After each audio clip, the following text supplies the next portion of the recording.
आप देख रहे हैं तफ्तीश। हमारे आसपास जुर्म हो रहे हैं, मुजरिम बेखौफ हैं, मगर हम मुजरिमों को चैन से नहीं बैठने देंगे क्योंकि हम कर रहे हैं तफ्तीश। बिहार में मुजरिम अब खुले भेड़ियों की तरह घूम रहे हैं। जब जिसका दिल करता है वो अपनी हैवानियत का खेल खेलने से बाज नहीं आता है। बिहार में जराइम का ग्राफ दिन पर दिन बढ़ता जा रहा है। अब बिहार में शहरी डर के साए में जीने के लिए मजबूर हैं। आवाम की बेबसी किस कदर बढ़ गई है, इसका अंदाजा आप इस मां की चीख से लगा सकते हैं। बेबस मां की है करुण पुकार। अगर उसके बेटे की हत्या भी हो गई है तो उसके लाल का शव ही कोई लाकर उसे दे दे। जैसे जैसे समय बीतता जा रहा है, पीड़ित परिजनों का डर बढ़ता जा रहा है कि आखिर उसके जिगर का टुकड़ा कहां चला गया। पुलिस और थाना का चक्कर लगाते लगाते लाचार मां थक चुकी है, लेकिन आज तक कुछ फायदा नहीं हुआ। पीड़ित मां अब पुलिस की कार्यप्रणाली पर सवाल उठाने लगी है। मामला है कि मेरा बेटा ये 8 महीना से गायब है। अभी तक जो है पुलिस कोई कार्रवाई नहीं कर रहा है। हम लोग को इंसाफ चाहिए, हम इंसाफ के लिए बैठे हैं। दरअसल इस मामले में पुलिस की भूमिका शुरू से ही सवालों के घेरे में रही है। बहुचर्चित कांड के 7 नामजदों में से पुलिस ने अब तक मात्र 2 अभियुक्तों को ही गिरफ्तार किया है। शेष अभियुक्त अभी भी पुलिस की गिरफ्त से कोसों दूर हैं। अपहरित के परिजन अनहोनी की आशंका के बीच डीआईजी मनु महाराज से मुलाकात कर इस मामले में गिरफ्तार किए गए अभियुक्त गुलशन कुमार को दोबारा रिमांड पर लेकर पूछताछ करने और नार्को टेस्ट कराने की मांग की है। मांग है हमको इंसाफ दिलाइए। मेरा बेटा को मार दिया है तो उसका बॉडी चाहिए। आपको बता दें कि ये मामला मुंगेर के बरियारपुर थाना इलाके के गांधीपुर का है, जहां के रहने वाले रविंद्र प्रसाद सिंह का पुत्र ज्ञानी कुमार बरियारपुर में अग्निशमन विभाग में चालक के पद पर तैनात था। लेकिन 2 नवंबर 2018 को ज्ञानी कुमार का अचानक अपहरण हो गया, जिसके बाद उसके पिता रविंद्र प्रसाद सिंह ने 3 नवंबर 2018 को थाना में लिखित आवेदन देकर पुत्र के लापता होने की सूचना दी थी। जिसके बाद 7 नवंबर 2018 को अपहरित के पिता रविंद्र प्रसाद सिंह ने 7 लोगों को नामजद अभियुक्त बनाते हुए फिर से आवेदन दिया, जिस पर पुलिस ने कांड संख्या 157/2018 के तहत अपहरण का मामला दर्ज करते हुए अनुसंधान शुरू किया। लेकिन आज 7 महीने हो गए और आज तक अपहरित ज्ञानी का कुछ भी पता नहीं चल सका। बड़े बढ़ा हो रहा था दोनों में। अच्छा। हम लोग सोचे शादी ब्याह करा देंगे, लेकिन लड़की का मौसेरा भाई गुलशन कुमार फोन करके मेरा बेटा को बुला करके अब उसके साथ क्या किया है नहीं किया है हम लोग आगे नहीं जान रहे। बेटे का पता नहीं चलने और पुलिस की लापरवाही के बाद परिजनों ने थाने के गेट पर आमरण अनशन शुरू कर दिया था, जिसके बाद उस समय पुलिस ने एक आरोपी की पत्नी किरण देवी को गिरफ्तार कर जेल भेज दिया। वहीं ज्ञानी की मां ने बताया कि उनके बेटे ज्ञानी का बगल की ही रहने वाली रेशमा के साथ प्रेम प्रसंग चल रहा था, जिसके बाद वो अपने बेटे की पसंद से उस लड़की से शादी के लिए भी तैयार हो गई थी। लेकिन रेशमा के घर वाले इस बात से नाखुश थे। पीड़ित मां का आरोप है कि इसी को लेकर उन लोगों ने इस घटना को अंजाम दिया। अब पुलिस लोकेशन में निकाला है गुलशन का नंबर, लड़की का नंबर, मेरा लड़का का नंबर, उस पर भी कार्रवाई नहीं कर रहा है अभी तक। अपहरित ज्ञानी के मोबाइल पर अंतिम कॉल 6200849776 से आया था, जो मालिक टोला पढ़म जमालपुर निवासी गुलशन कुमार का था। लेकिन आज पुलिस को पड़ताल करते हुए 7 महीने बीत गए हैं, बावजूद इसके ज्ञानी का कुछ भी पता नहीं चल सका। जो और रेस्ट अभियुक्त हैं, पुलिस के द्वारा उन लोगों की गिरफ्तारी के लिए कानूनी कार्रवाई की जा रही है। इसके बाद पीड़ित परिवार पुलिस की लापरवाही से आक्रोशित होकर किला परिसर में आमरण अनशन के लिए बैठ गया। ज्ञानी कुमार की बहन शिल्पा का भी कहना था कि पुलिस पूरी तरह से इस मामले में लापरवाही बरत रही है। अभी तक 8 महीना हो चुका है, मेरा भाई का कुछ भी पता नहीं चला है। बहुचर्चित ज्ञानी कुमार अपहरण कांड में अब डीआईजी मनु महाराज ने इस मामले में एसपी को आवश्यक दिशा निर्देश दिया है, जिसके बाद पुलिस अब इस मामले की जांच कर रही है। अब देखना यह है कि पुलिस इस पूरे मामले से पर्दा कब तक उठाती है। तफ्तीश के लिए मुंगेर से अरुण शर्मा की रिपोर्ट, न्यूज़ 18। तफ्तीश अभी जारी है, कहीं नहीं जाइएगा, हम लौट कर आते हैं, जारी रखेंगे तफ्तीश। उसका जुर्म सिर्फ इतना था कि उसकी गाड़ी सड़क के डिवाइडर से टकरा गई थी।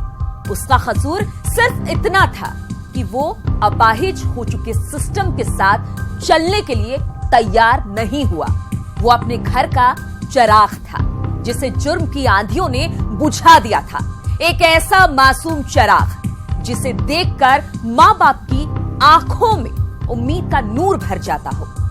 उसे मुस्तकबिल में हर तरफ उजाला फैलाना था, लेकिन अंधेरों की साजिश ने इस चिराग की लौ को ही बुझा दिया। इससे पहले कि ये दिया ठीक से जल पाता, इसे हमेशा हमेशा के लिए बुझा दिया गया। अफसोस तो ये है कि इसे बुझाने के लिए वो लोग जिम्मेदार हैं जिन्हें उसकी जिंदगी को संवारने का फर्ज अदा करना था। इस कत्ल के लिए वो सिस्टम जिम्मेदार है जो पूरी तरह से वेंटिलेटर पर है। खाकी में मौजूद कुछ शैतानों की करतूतों की देखिए तफ्तीश।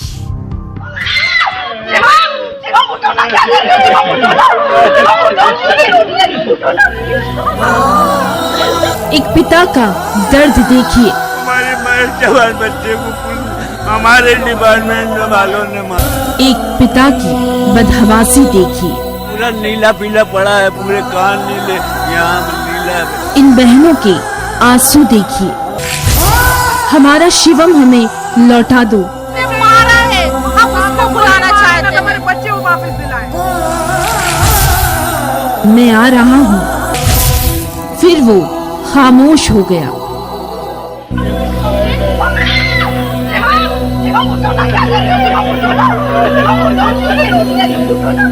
ये चीखें यकीनन आपको भी थर्रा देगी। बहनों के सामने उनके भाई की ये लाश आपको भी झकझोर देगी। एक पिता के सामने उसकी जवान बेटी की लाश आपके कलीजे को भी छलनी कर देगी। जहाँ देखिए वहाँ सिर्फ मातम छाया। जरा सोचिए आप उस पिता का क्या हाल होगा जिसकी जवान बेटी की अर्थी उसके कंधे पर निकलती है। लड़के का बाप हूँ मैं साहिब मुख्यालय में हेड क्लर्क हूँ। मैं 36 साल की सेवा की, विभाग की। हमारे मरे जवान बच्चे को हमारे डिपार्टमेंट वालों ने मारा। इन बहनों के दर्द का आलम मत पूछिए।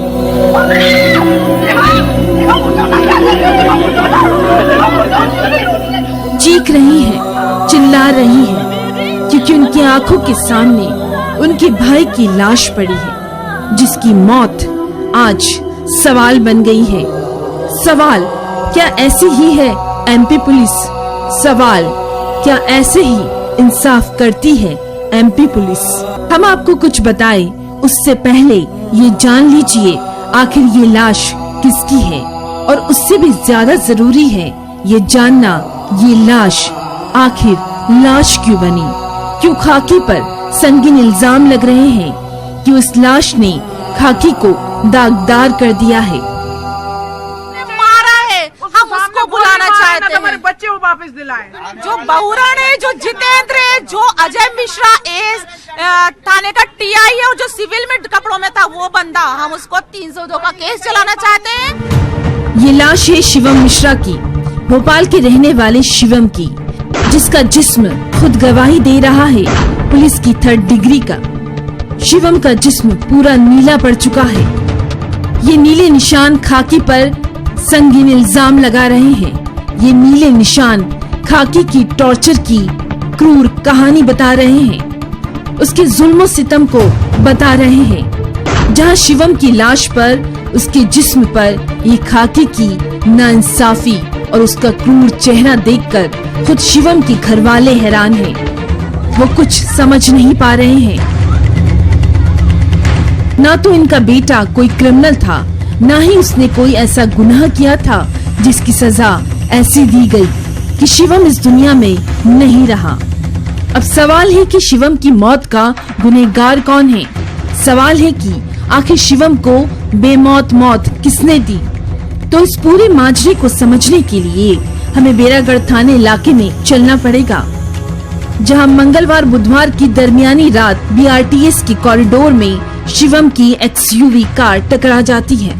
और उसके बाद जो होता है वो आप खुद शिवम के साथ मौजूद उसके दोस्त से सुन लीजिए। हमारा एक्सीडेंट होने के बाद हमारा उपचार के लिए हमें हॉस्पिटल ले आना चाहिए था।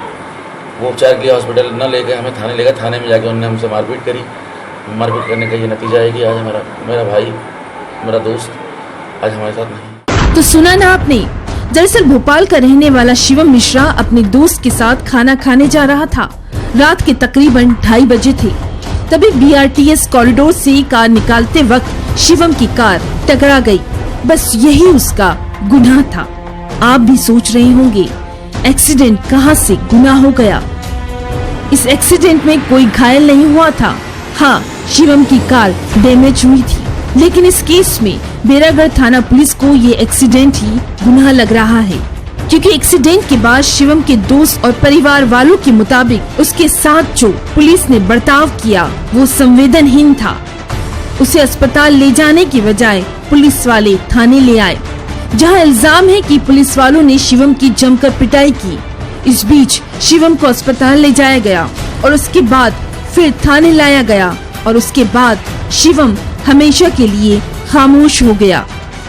उनसे बोलता रहा सर कि हम लोग एयरबैग खिलाएं, एयरबैग के कारण हमारे शरीर में दमक पड़ी हुई है, प्लीज हम लोग को ट्रीटमेंट करा दीजिए, प्लीज हम लोग को ट्रीटमेंट करा। उन्होंने हमारी एक नहीं सुनी और रेगुलर मारना चालू किया। लड़के का बाप हूँ मैं साहिब मुख्यालय में हेड क्लर्क हूँ। मैं 36 साल की सेवा की, विभाग की।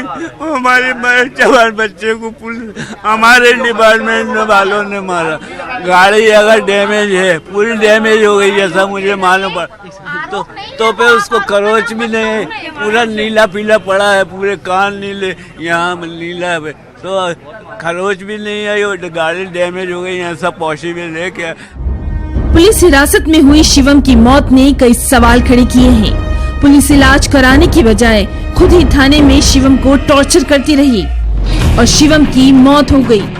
शिवम की मौत के कई रहस्य उस CCTV में भी मौजूद है, जिसकी तफ्तीश अभी जारी है। शिवम की मौत के कई सवाल अभी बाकी है। तफ्तीश के लिए भोपाल से शरद श्रीवास्तव और जितेंद्र शर्मा के साथ ब्यूरो रिपोर्ट, न्यूज़ 18। अक्सर आपने फिल्मों में पुलिस के जुल्म और जाति की कहानियां तो देखी होगी। पुलिस की 3rd डिग्री से कौन वाकिफ नहीं है। 3rd डिग्री का सच जो पुलिस की गिरफ्त में है वो भी जानता है, और जो नहीं है वो भी जानता है। ये भी एक ऐसा ही मामला है जिसमें पुलिस वालों की बर्बरियत की दास्तान को आसानी से देखा जा सकता है। एक बेकसूर के साथ ऐसी दरिंदगी हुई जो खाकी पर बदनुमा दाग है। एक ऐसे इंसान का कत्ल हुआ है जिसे फौरी तिब्बी मदद दरकार थी, लेकिन उसे मदद के बजाय मौत के घाट उतार दिया गया। ऐसी वारदात हमें यह सोचने के लिए मजबूर करती है कि अगर मुंसिफ ही जालिम हो जाए तो हम किसके पास इंसाफ के लिए जाएंगे। 3 मिनट 30 सेकंड की ऐसी मिस्ट्री जहां कई राज अब तक दफन है। तो सबसे पहले आपको ये बता दें कि आखिर ये तस्वीर कौन सी है और कहां की है। ये है बेरागढ़ थाना इलाका। अब जरा वक्त पर गौर करिए। रात के तकरीबन 2:06 हुए हैं। इस वक्त आपको शिवम नजर आ रहा होगा। मौत से पहले शिवम थाने से निकलता है। आपको इससे पहले ये बता दें कि शिवम और उसका दोस्त मंगलवार की दरमियानी रात बेरागढ़ इलाके में खाना खाने जा रहे थे। तभी उनकी XUV कार BRTS कॉरिडोर की रेलिंग से टकरा जाती है। उस वक्त कार का एयरबैग खुलता है। इस वक्त शिवम का दोस्त गोविंद पुलिस वालों को कहता है कि शिवम को इलाज की जरूरत है, उसे घबराहट हो रही है, उसे सांस लेने में दिक्कत हो रही है। उनसे बोलता रहा सर कि हम लोग एयरबैग खिलाएं, एयरबैग के कारण हमारे शरीर में दमक पड़ी हुई है, प्लीज हम लोग को ट्रीटमेंट करा दीजिए, प्लीज हम लोग को ट्रीटमेंट करा। उन्होंने हमारी एक नहीं सुनी और रेगुलर मारना चालू किया। ये हम आपको इसलिए बता रहे हैं क्योंकि 3 मिनट 30 सेकंड की इन तस्वीरों में कई राज कैद हैं। शिवम इस बीच पुलिस वालों से बात करता नजर आ रहा है। यानी पहला सवाल कि शिवम और उसके दोस्त को पुलिस अस्पताल नहीं ले गई बल्कि थाने ले आई। बेरागढ़ थाना पुलिस इन्हीं सवालों पर घिर जाती है। इन लोगों को मेडिकल कराने के लिए ले जाना था, इन्हें इलाज के लिए ले जाना था, लेकिन सीधे थाने क्यों ले आई? अब आप इन तस्वीरों को फिर से देखिए, जहां शिवम की हालत कुछ ठीक नजर नहीं आ रही। वो अपने सिर पर हाथ फेरता है, उसके बाद धड़ाम से नीचे गिर जाता है। यानी ये बात सही थी कि शिवम की हालत ठीक नहीं थी, लेकिन इसके बाद भी पुलिस वाले शिवम के गिरने पर ऐसे ही खड़े रहते हैं जैसे कोई बेजान चीज गिरी हो।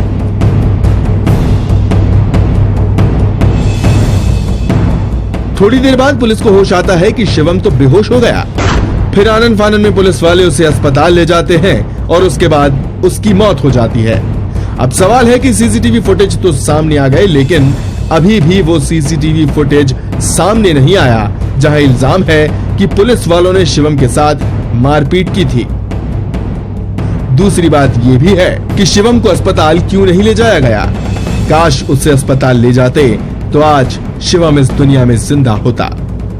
36 साल मैंने सेवा की है, मेरे पे जितना मन पड़ा सबका भला किया और पड़ा मुझे ये नतीजा मिला कि हमारे बुढ़ापे का सहारा चला गया। अब हम किसके लिए जिंदा रहे, क्या करें?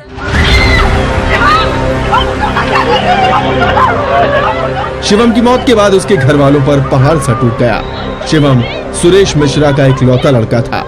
शिवम के पिता खुद पुलिस में 35 साल से सर्विस दे रहे हैं, साइबर सेल में हैं, जो 35 साल से अपना फर्ज निभा रहे हैं, लेकिन 35 साल से पुलिस की ड्यूटी का उन्हें ये सिला मिलेगा, ये उन्होंने कहां सोचा था। मेरे बच्चे का कोई दोष नहीं था, उसकी गाड़ी का एक्सीडेंट हुआ था, कोई इंजर्ड नहीं हुआ, कुछ नहीं हुआ। हमारी गाड़ी भी डैमेज हुई थी, बच्चा अच्छा भला गया है थाने। उसके बाद हमारा बच्चा मृतक कैसे हुआ, ये खोजबीन का विषय। इस मौत पर जाहिर सी बात है सियासत भी गरमाई है। सरकार की संवेदनाएं मर चुकी है तो पुलिस प्रशासन निरंकुश है। BRTS कॉरिडोर से अगर कोई बच्चा टकरा गया तो ऐसा अपराध नहीं बनता कि पीट कर उस बच्चे को मार दिया जाए। जांच के आदेश दिए गए हैं। इस मामले में एक TI, एक SI समेत 5 पुलिसकर्मियों को सस्पेंड किया गया है। गृह मंत्री दोषी पुलिसकर्मियों पर कार्रवाई की बात कह रहे हैं। अपने विभाग को सख्त इस बात के निर्देश दे रखे हैं कि कहीं भी पुलिस के द्वारा लापरवाही नहीं होना चाहिए। वो लापरवाही होती है और इसके अंतर्गत कई जनता जनार्दन को तकलीफ और दिक्कतें होती है, हम उनके खिलाफ सख्त कार्रवाई करेंगे। हमारे पास जो MLC रिपोर्ट है उसके अनुसार दोनों में इंटॉक्सिकेटेड थे, नॉट इंटॉक्सिकेटेड बट शराब का उसमें ट्रेस था। और उसके बाद थाने पे अन्य अग्रिम कार्रवाई के लिए यहाँ पे आए हुए थे। परिवार वालों का आरोप है कि उनके साथ मारपीट हुई है। हमने कुछ CCTV फुटेज देखे हैं, यद्यपि बहुत ज़्यादा ऐसे कोई मारपीट वाली बात हमें नहीं दिख रही है। फिर भी जांच प्रभावित ना हो और निष्पक्ष कार्रवाई हो, तो अभी हमने वर्तमान में 5 लोगों को सस्पेंड किया। अभी भी शिवम की मौत का असल सच सामने नहीं आया है। क्या पुलिस की पिटाई से शिवम की मौत हुई, या इलाज में पुलिस की लापरवाही ने शिवम की जान ली, या फिर पुलिस का संवेदनहीन चेहरा इस परिवार का गुनहगार है? आखिर शिवम और उसके परिवार का गुनाह क्या था? शॉर्ट PM रिपोर्ट से इस बात का खुलासा हुआ कि शिवम की मौत हार्ट अटैक से हुई। हालांकि इस पूरे मामले की जांच अभी भी जारी है। तफ्तीश के लिए भोपाल से शरद श्रीवास्तव, सोनिया राणा, मनोज राठौर और जितेंद्र शर्मा के साथ ब्यूरो रिपोर्ट न्यूज़ 18।